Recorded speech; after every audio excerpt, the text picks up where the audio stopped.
السلام علیکم ورحمۃ اللہ وبرکاتہ۔ بسم اللہ الرحمن الرحیم۔ حضور صلی اللہ علیہ وسلم کی احادیث کی روشنی میں وقت قیامت کی نشانیاں پوری کر کے اب دجال کے خروج کی طرف تیزی سے رواں دواں ہے۔ جو نشانیاں پوری ہو چکی ہیں ان میں اونچے اونچے گھروں کی تعمیر، بیوی کا غیر شوہر کے لیے بننا سنورنا، مساجد سے دجال کا ذکر ختم ہونا، پانی کی قلت اور ناچ گانے کا عام ہونا شامل ہے۔ حدیث پاک میں دجال کو اس دنیا کی ابتدا سے انتہا تک تمام فتنوں سے بڑا فتنہ قرار دیا گیا ہے۔ ذرا غور کیجئے کہ قوم عاد، قوم سمود، قوم عمالقہ، قوم یاجوج ماجوج جیسی وحشتناک قوم گزری اور فرعون، نمرود، شداد جیسے شہنشاہ گزر گئے۔ اللہ پاک نے ان سب کو مختلف عذاب دے کر ہلاک کیا، لیکن ان سب کے حالات پڑھ کے اندازہ کریں کہ دجال کا فتنہ کتنا بڑا ہوگا، کہ جس کو سب سے بڑا فتنہ قرار دیا گیا ہے۔ بعض شخص یہ خیال کرتے ہیں کہ دجال ایک نظام کا نام ہوگا جسے دجالی سسٹم کا نام دیا جاتا ہے، لیکن ہم بتاتے چلیں کہ دجال ایک انسان ہے جو کہ اس وقت بھی دنیا میں موجود ہے اور قید میں ہے۔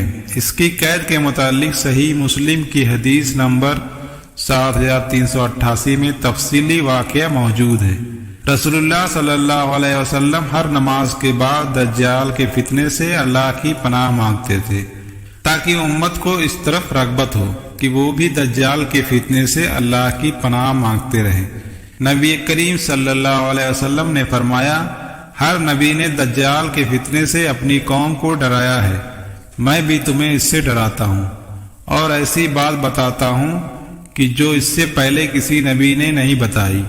وہ یہ ہے کہ دجال کانا ہوگا۔ دجال کا معنی بہت زیادہ چھوٹا اور مکار شخص کے ہیں۔ یہ شروع میں خود کو مسلمان ظاہر کرے گا، لیکن پھر نبوت کا اور بعد میں خدائی کا دعویٰ کرے گا۔ اصل میں یہود سے ہوگا۔ وہ ایک جوان دراز قد، ایک آنکھ سے کانا، دوسری آنکھ میں لالگی، سینہ چوڑا اور اندر کی طرف دھسا ہوا ہوگا، پیشانی چوڑی ہوگی جس پر کافر لکھا ہوا ہوگا، جس سے ہر شخص آسانی سے پڑھ سکے گا۔ دجال کے ظہور کی سب سے بڑی نشانی یہ ہے کہ اس کے نکلنے سے 3 سال پہلے پوری دنیا میں قحط پڑ جائے گا۔ پہلے سال زمین 1/3 پیداوار روک دے گی اور آسمان 1/3 بارش روک دے گا۔ دوسرے سال 2/3 پیداوار اور بارش رک جائے گی، اور تیسرے سال نہ بارش ہوگی اور نہ ہی پیداوار، جس کی بنا پر تمام چوپائے ہلاک ہو جائیں گے۔ تب دجال کا ظہور مشرق سے خراسان کی طرف سے ہوگا۔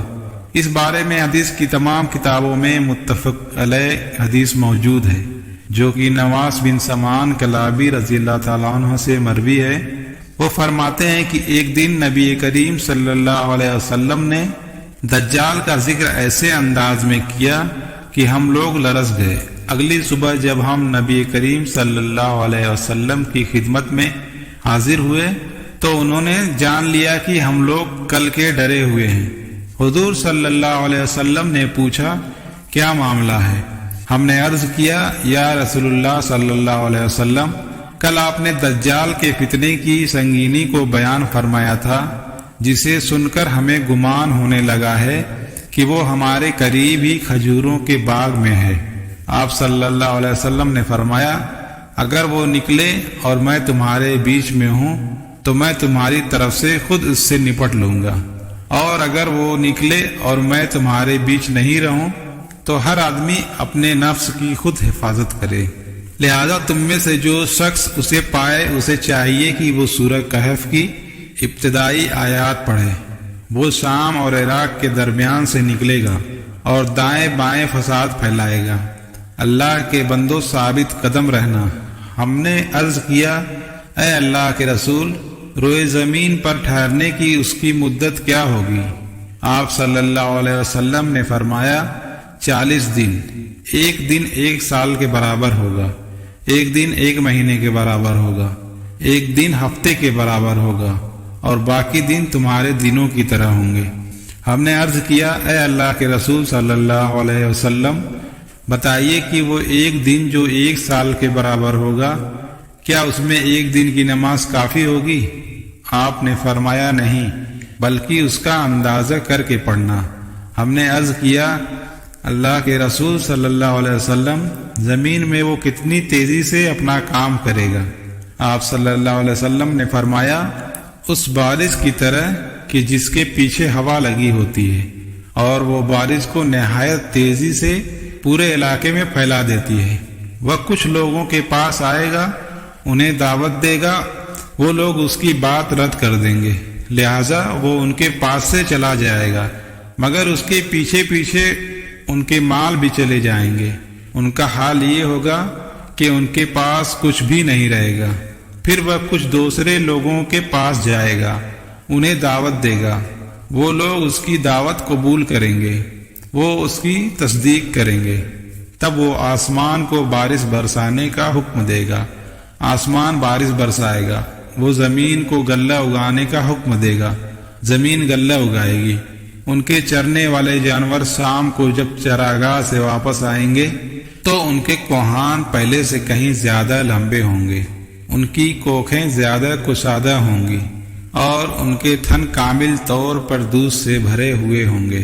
پھر وہ کسی ویران جگہ میں آئے گا اور اس سے کہے گا اپنا خزانہ نکال، پھر وہ وہاں سے واپس ہوگا تو اس زمین کے خزانے شہد کی مکھیوں کے سرداروں کی طرح اس کے پیچھے لگ جائیں گے۔ پھر وہ ایک بھرپور اور مکمل جوان کو بلائے گا اور تلوار سے مار کر اس کے 2 ٹکڑے کر دے گا۔ پھر اسے بلائے گا اور وہ روشن چہرے کے ساتھ ہنستا ہوا آ جائے گا۔ دجال ایسی حالت میں ہوگا کہ اسی دوران عیسیٰ بن مریم علیہ السلام دمشق کے مشرقی جانب سفید مینار پر زرد کپڑوں میں ملبوس 2 فرشتوں کے بازوؤں پر ہاتھ رکھے ہوئے اتریں گے۔ جب وہ اپنا سر جھکائیں گے تو پانی ٹپکے گا اور جب سر اٹھائیں گے تو ان سے موتی کی طرح چاندی کی بوندیں گریں گی۔ ان کی سانس کی بھاپ جس کافر کو بھی پہنچے گی وہ مر جائے گا، اور ان کی سانس کی بھاپ ان کی حد نگاہ تک محسوس کی جائے گی۔ وہ دجال کو ڈھونڈیں گے یہاں تک کہ وہ اسے باب لد کے پاس پالیں گے اور اسے قتل کر دیں گے۔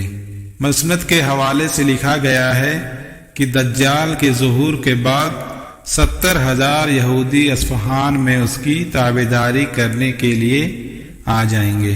یہ ماجرا دیکھ کر بہت سے مسلمان بھی گمراہ ہوں گے سوائے چند مومن مردوں اور عورتوں کے۔ اسی طرح کہا گیا ہے کہ مردوں کی بنسبت عورتیں اس کی زیادہ تابعدار ہوں گی، کیونکہ وہ بہت جلد کسی کی بات سے متاثر ہو جاتی ہیں۔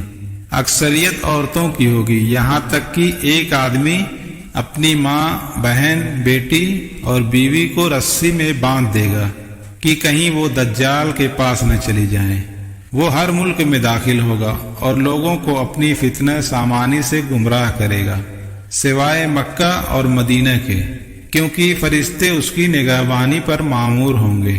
وہ اپنے ماننے والوں کو جنت کے مزے دلوائے گا، جبکہ نہ ماننے والوں کو آگ میں جلا دے گا، لیکن اس کی جنت اصل میں جہنم ہوگی اور جہنم اصل میں جنت ہوگی۔